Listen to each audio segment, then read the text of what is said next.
नमस्कार दोस्तों, वापस से एक नई वीडियो के साथ हम पढ़ने वाले हैं राजस्थान का नामकरण।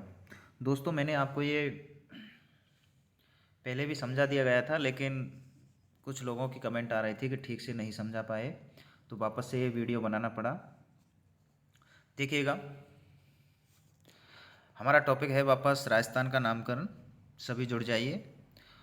दोस्तों, हम व्यवस्थाओं में सुधार कर रहे हैं। एक दो दिन में आपकी सारी परेशानियां दूर हो जाएंगी। चलो, समय बर्बाद ना करते हुए हम वापस से अपना वीडियो स्टार्ट करते हैं। दोस्तों देखिए, हमारा टॉपिक है राजस्थान का नामकरण। ठीक है दोस्तों, हमारा टॉपिक क्या है? राजस्थान का नामकरण। इसमें देखिएगा, थोड़ा अपन डिटेल से पढ़ेंगे। देखिएगा,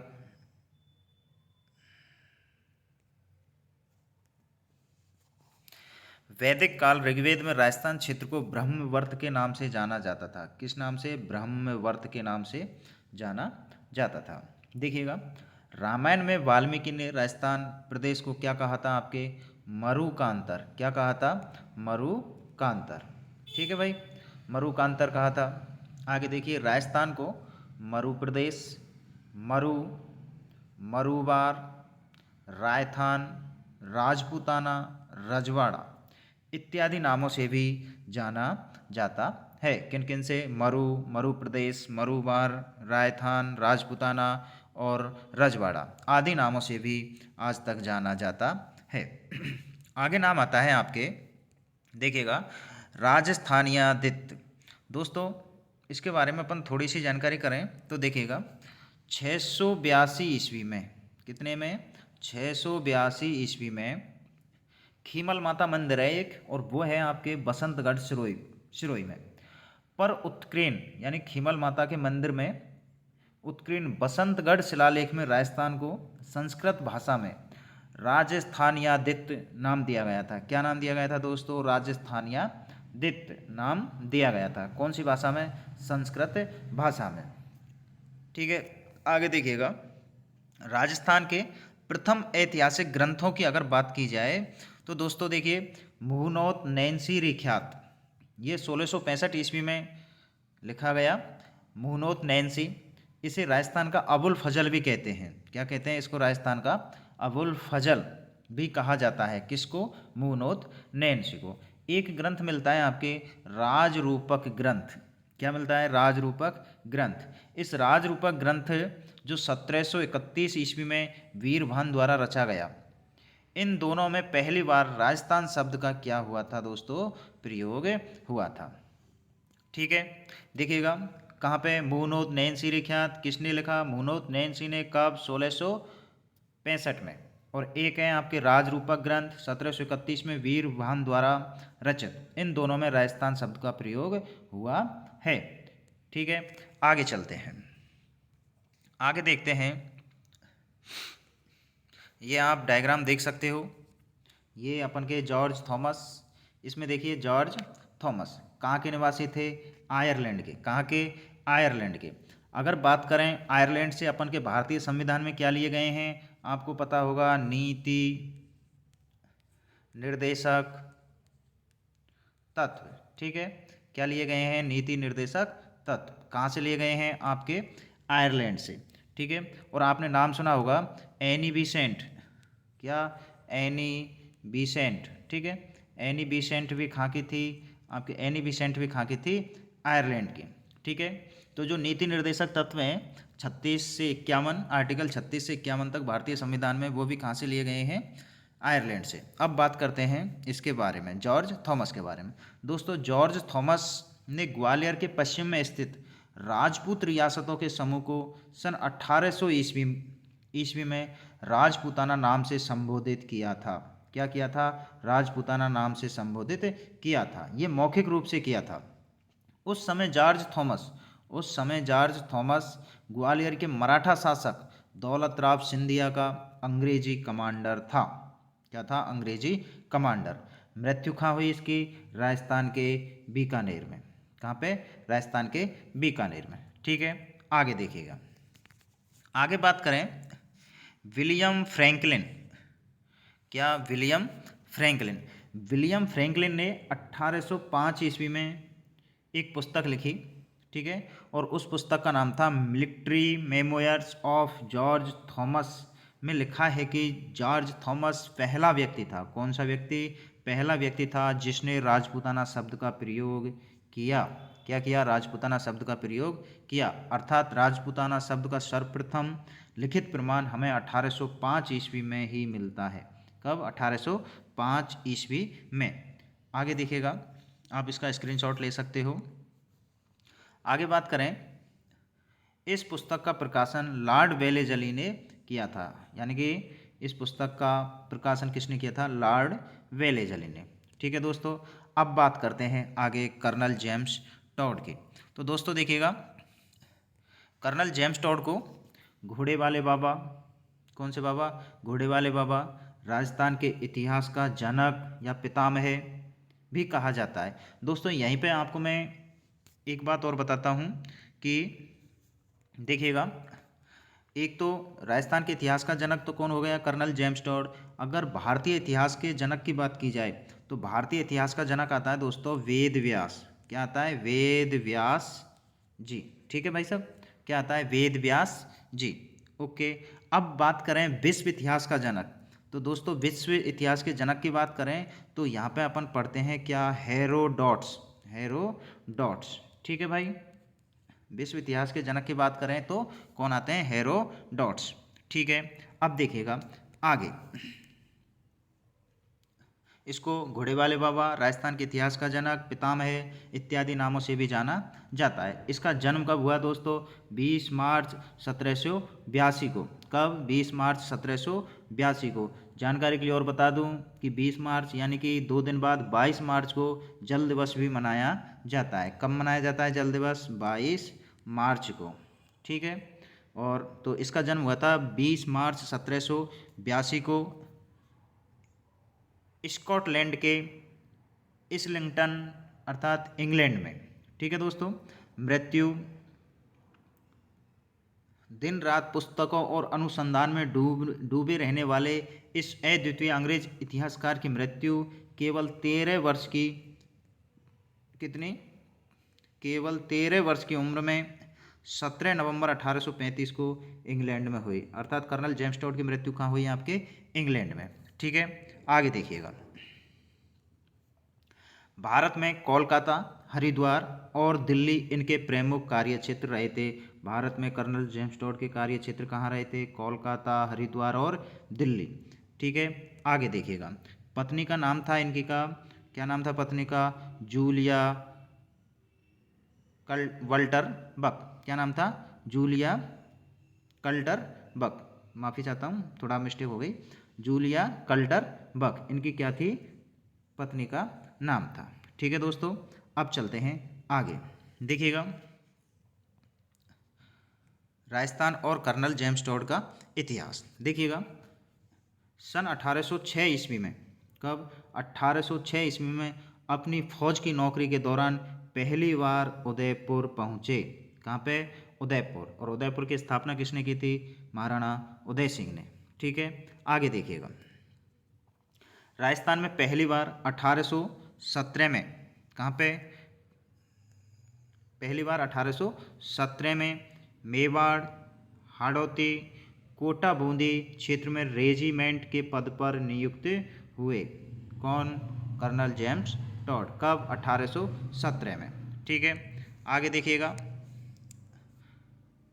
आगे देखिए, राजपूताना और आसपास के प्रदेशों के टोपोग्राफिकल नक्शे तैयार करते हुए इन्होंने स्थानीय इतिहास के मौखिक और अनगिनत लिखित अभिलेखों से साक्षात्कार किया। ध्यान रखना, अभिलेख नाम आया है तो दोस्तों अभिलेखों का अध्ययन किसके अंदर किया जाता है, एपीग्राफी। किसके अंदर, एपीग्राफी के अंतर्गत अभिलेखों का अध्ययन किया जाता है। आगे देखिए, अभिलेखों से साक्षात्कार किया और तय किया कि वह राजपूताना पर नया ग्रंथ लिखकर इसके इतिहास को पुनर्लेखन करेंगे। ओके, आगे देखिएगा, कर्नल जेम्स टॉड राजस्थान में सर्वप्रथम मांडलगढ़ कहाँ है आपके, भीलवाड़ा में आकर रुके। ओके, ठीक है। आगे देखिएगा, कर्नल जेम्स टॉड के कहने पर 1818 ईस्वी में, कब? 1818 ईस्वी में कर्नल जेम्स टॉड के कहने पर सन 1818 ईस्वी में मेवाड़ के राजा कौन? भीम सिंह ने ईस्ट इंडिया कंपनी के साथ संधि की। तो अंग्रेजों को धीरे धीरे टॉड पर शक होने लगा कि कहीं यह राजपूतों के साथ नहीं मिल जाए। इसी कारण 1822 ईस्वी को कर्नल जेम्स टॉड ने बीमारी का बहाना बनाकर त्यागपत्र दे दिया एवं वापस इंग्लैंड चला गया। कब गया इंग्लैंड? 1822 ईस्वी में। ठीक है दोस्तों, आगे देखिएगा। आगे अगर बात करें कि एक आपके मानमोरी का शिलालेख है, कहाँ पे? पुठौली चित्तौड़। ठीक है, इसकी डेट देखिएगा 1716। यह शिलालेख टॉड को पुठौली में स्थित मानसरोवर झील के पास मिला था। कहाँ पे मिला था मानमोरी का शिलालेख? टॉड को पुठौली में स्थित मानसरोवर झील के पास मिला था।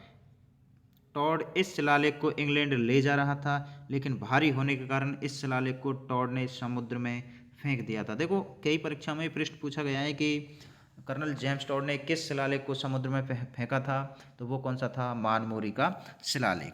ठीक है दोस्तों, आगे देखते हैं। इस शिलालेख में अमृत मंथन का उल्लेख मिलता है। किसका? अमृत मंथन का। इस शिलालेख में 4 राजाओं का उल्लेख मिलता है। कितने राजा? 4 राजा। कौन कौन से हैं? आइए नाम देखते हैं। महेश्वरदर, ठीक है, भीम, भोज तथा मान मिलता है। ठीक है दोस्तों, आगे देखिएगा।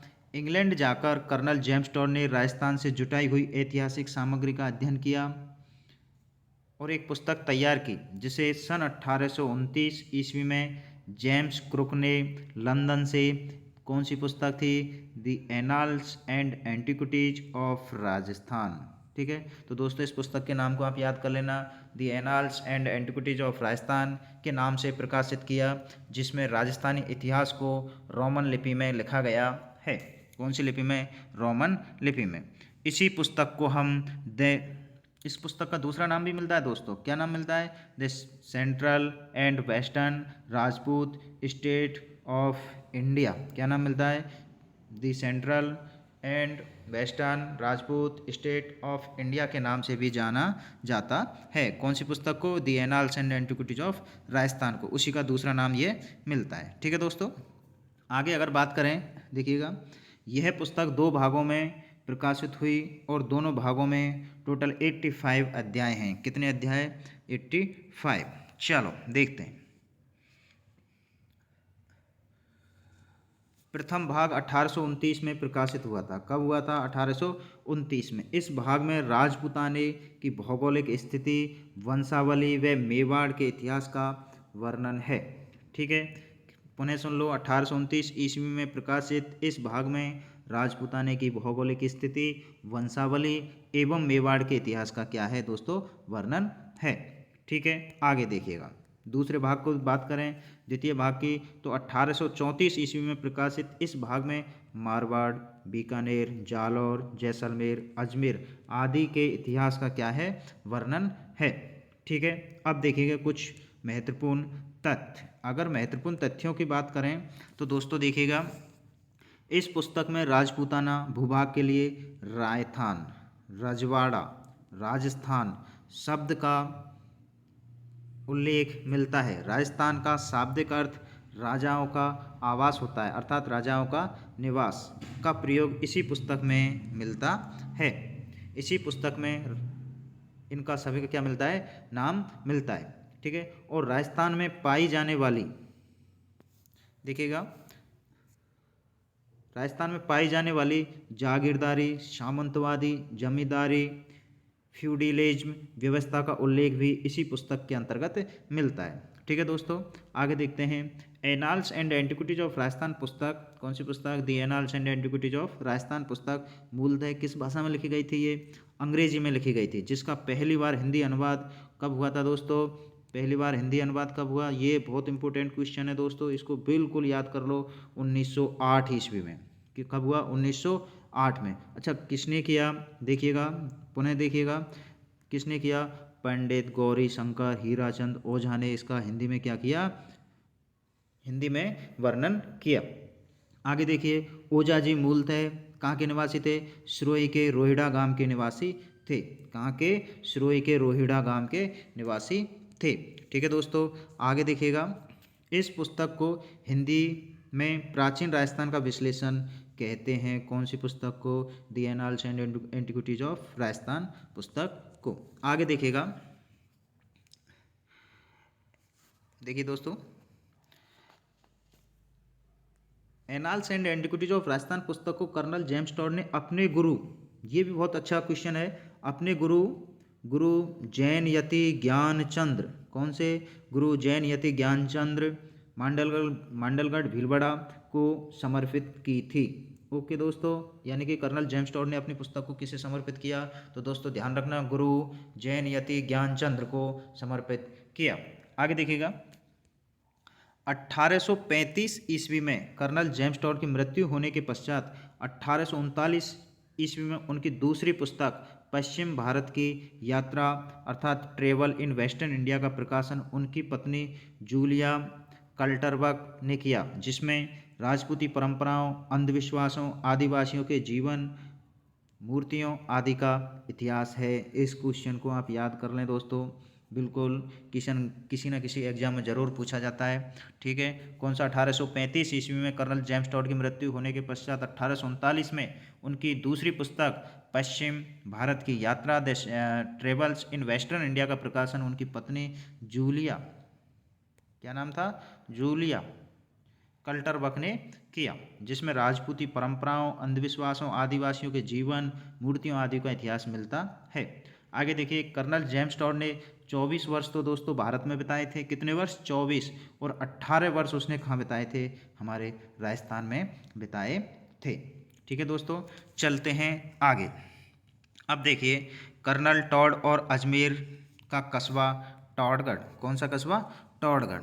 तो दोस्तों इसमें देखिए, कर्नल टॉड सर्वेक्षण के सिलसिले में अजमेर, ठीक है, कहाँ, अजमेर, अजमेर की स्थापना किसने की दोस्तों, अजय राज ने, किसने, अजय राज ने, किसने की, अजय राज ने। ठीक है, अब देखिए, अजमेर और उदयपुर के कई स्थानों पर रहे थे, उनमें भीम नामक कस्बा, कौन सा कस्बा था, भीम नामक कस्बे के निकट समुद्र तल से 3281, कितना, 3281 फीट ऊंचाई पर बसा एक छोटा सा गांव, कौन सा गांव था दोस्तों, देखिएगा, कौन सा गांव था, बोरसवाड़ा, कौन सा गांव था, बोरसवाड़ा भी था, जो जंगलों और अरावली पहाड़ियों से घिरा हुआ था। ठीक है दोस्तों, अब चलते हैं इसी में आगे, सुनिएगा, यहाँ से कई किलोमीटर दूर का भूभाग स्पष्ट दिखलाई देता है। ओके, उन्हें यह जगह पसंद आई तो उदयपुर के महाराजा कौन थे, भीम सिंह, उदयपुर का राजा कौन था, भीम सिंह। ठीक है दोस्तों, तो भीम सिंह से क्या होता है, भीम सिंह की सहमति से स्वयं के लिए बोरसवाड़ा में एक छोटा सा किला बनवा लिया, क्या बनवा लिया, किला। महाराजा भीम सिंह ने कर्नल की सेवाओं को प्रभावित होकर, अर्थात कर्नल की सेवाओं से प्रभावित होकर गांव का नाम टॉडगढ़ रख दिया। जिस टॉडगढ़ को बारे में आप सुनते हो ना, ये वही टॉडगढ़ है जो कालांतर में टाडगढ़ कहलाने लगा, क्या कहलाने लगा, टाडगढ़। ठीक है दोस्तों, चलते हो आगे। टाडगढ़ आज अजमेर ज़िले की एक तहसील मुख्यालय है। टॉडगढ़ जो है ना, अजमेर ज़िले का एक तहसील मुख्यालय है। वर्तमान में यहाँ एक सरकारी स्कूल चल रहा है, क्या चल रहा है दोस्तों, सरकारी स्कूल। ठीक है, अब देखिए आगे, इसके बारे में कुछ महत्वपूर्ण तथ्य। जेम्स ने अपने इतिहास लेखन में कुछ अत्यंत गंभीर तथ्यात्मक त्रुटियां की हैं। अब उसने क्या क्या त्रुटियां की हैं, उसमें देखिए, उसने मीरा को राणा कुंभा की पत्नी बताया है, जबकि मीरा राणा कुंभा के पौत्र की पत्नी थी, अर्थात राणा सांगा के पुत्र की पत्नी थी। ठीक है दोस्तों, यद्यपि एक जैन साधु यति